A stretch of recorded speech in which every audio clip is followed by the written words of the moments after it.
Welcome to this episode of Kyber Clips. I'm Mike Jafrida, President of Kyber Security, joined once again by Bob Thomas, Virtual CIO and CISO for Kyber Security and our clients. And now a registered professional with the Cyber AB. A registered practitioner. It's another acronym we didn't cover in our last That's episode. right, we did.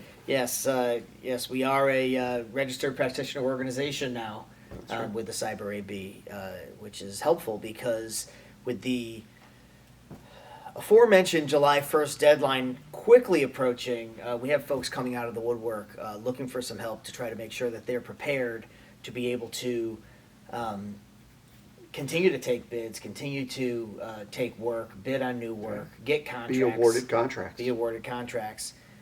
There's a lot of gray area around the actual dates and the timelines, etc. We'll share with you the best information we have today, understanding that it does seem to change, but more importantly, how we see the timeline moving from today, starting point wherever you are, through when you will eventually get an audit for CMMC level 2 or level 3 as that exists, and all the components in between to understand kind of how the calendar works, because it's not as simple and straightforward as it may sound. No, and a lot of people, I think, when they look at this, are trying to work backwards and say, okay, well, I need to be compliant by, and you mentioned D-Day, July 1st, 2023, and we believe that's firm. Who knows if it will stand and if it'll move, because a lot of timing has moved and some of it's moved years in the past, and now it's starting to get close. But people are trying to figure out, how do I get there if I'm just starting? Yeah. And what's in between? So assuming you've decided it's time to do a gap assessment, right? What's the first output of there? What's the kind of the first step? Yeah, I think if you haven't done an SPRS scoring, I think that is part and parcel of the first thing you've got to submit to the government. You've got to get a score on where you stand, and in creating that score, whether you have a spreadsheet that you downloaded from the DoD out of the military site, or you've engaged with somebody to create that information for you, you've got to figure that out, because then you're going to arrive at, what do I have for gaps? And that gap assessment will dictate exactly what kind of shape you're in. Are you in a dire need? Are you most of the way along and you've got a few things that are still significant that need to be solved? It will tell a story, and that gap assessment is really it's going to feed everything down the line as to all the way up to the audit time, what you need to do. So SPRS probably had to do one under 800-171 before Should've. this. So you should have been at that point, but now you've got to have your SSP Yeah. and move into where your gaps are in your POAM, right? Yeah, so you take that gap information that has been derived from the SPRS or from a risk assessment. If somebody helped you, put together a risk assessment score, and the gaps and flaws in your security plan, and that system security plan should dictate exactly how you're protecting your information. We talked a little bit about this in the last episode, and not only the tools you're using, but do you have them in place? Are you updating them? Are you monitoring them? Because monitoring is a really, really big component to make sure not only that you're doing things, but you are continuing to do things the appropriate way. And then you've got this, POAM coming down the line that, okay, I have gaps. I have a system security plan that addresses everything you need to protect and how you're protecting it. And then something jumps off the page that says, wow, I don't have any protection for this particular flaw. Yeah, we use USB sticks all the time. We just throw them in any machine. Okay, that's not going to fly. Are they encrypted? Oh, no, we thought about encrypting them. Okay, another problem. Should you be able to plug them in anywhere? The answer is probably not. You ought to have controls on that limit or deny that capability. Okay, what kind of control and what kind of tool am I going to use to do that? Then you start getting into POAM. Okay, I don't have this. The plan of action and mitigations is, well, I need to do it. It says I need to have this protection.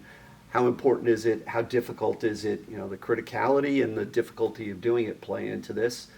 And when am I going to do it? And that's the real key to the whole thing is when am I going to do it? When am I going to be able to do it? You know, of course, money factors into this. You got a budget for it. It's going to take time, whether you're doing it internally or you're outsourcing, you know, for some help to do it. How are you going to get there?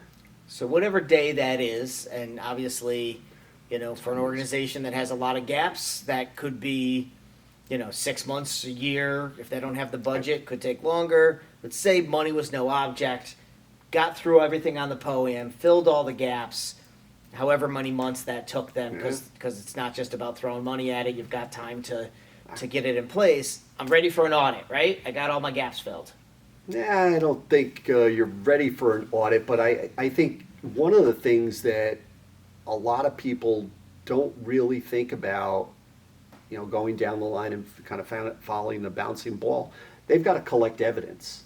At some point, you've got to collect evidence, put it someplace, and this should be timely evidence, you know, leading up to the audit. You've got to find yourself a C3 PAO and a provider organization that's going to come in and audit.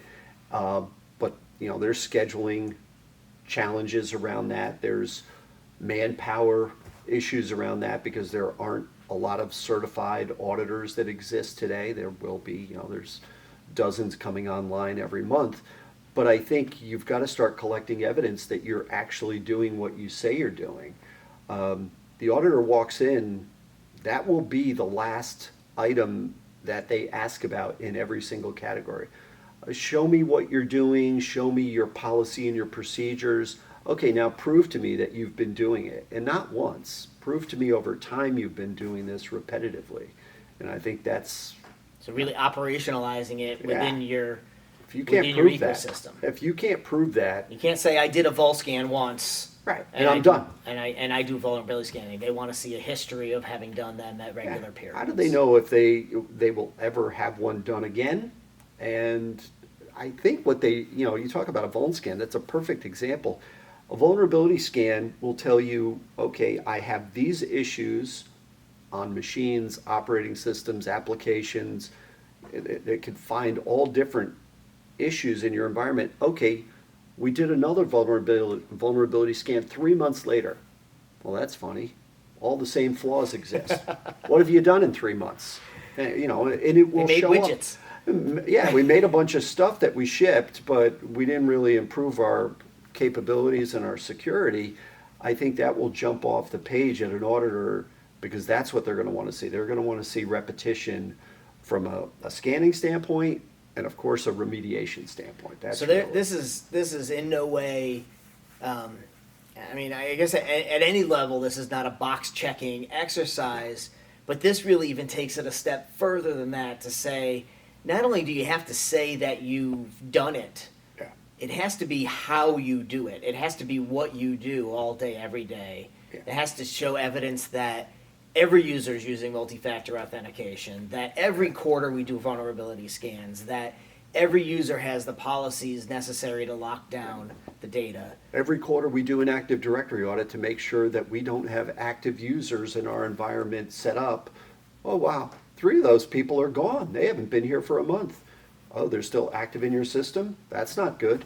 You know, so you need to be able to prove that you're doing these levels of auditing and tracking and monitoring to prove that items like that don't happen. And how does an auditor get all this evidence once it's time for Well, it to happen? I think in a lot of circumstances, you know, it's systemized. You know, you know, we use a tool not only to be able to assess environment, but to take that evidence in, store it, and be able to share it with an auditor. I'm sure there, you know, you could print stuff, you could screen print and digitize it. I'm sure there's a bunch of different ways you could do it, as long as you can, in a timely fashion, deliver that to an auditor. And giving an auditor access to a system that has all the questions, has all the answers, and has the evidence collected already, I think that's a great way. You know, screenshots of policies, for instance. Yeah, we took this screenshot 3 months ago. Here's another one that was done the day before the auditor walked through the door. This is exactly how our system's set up. Here's our password policy. It's complex. We force changes every 180 days or whatever the number is. And if somebody tries to get in using the same or cracked passwords, oh, they tried 5 different times to get in and they didn't because the password was bad, bang, the account's locked. So if I'm going back to critical. this timeline, let's say it's going to take you 4 to 6 weeks to get a gap analysis done, figure out what your remediation recommendations might be on there. You're going to look at, depending on how bad that is, anywhere from 3 to 12 months probably to implement those things. Forget about budget at that point, Yeah. right? Then you're going to find your C3PAO and you've got to have them schedule that out. That might be several months I would say based it would be. upon availability. You're really looking at a 2-year process here. I think 18 to 24 months is the number. Yeah. I don't think getting from start to finish, unless you're 95% of the way there already, and it's still going to take time. I think I can't see you doing it in less than a year to get to a point of looking for a 3CPAO in order to schedule an audit and Right. determine a timeline.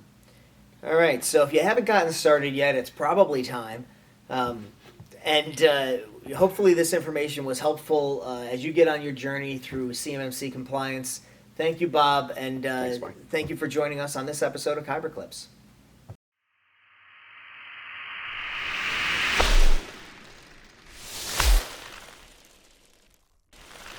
Hi, thanks for joining us today on Kyber Clips. I hope you enjoyed the information. If you liked what you saw, please subscribe to our channel. You can comment below, or you can always reach out to us at sales@kybersecure.com. Hope you have a great day.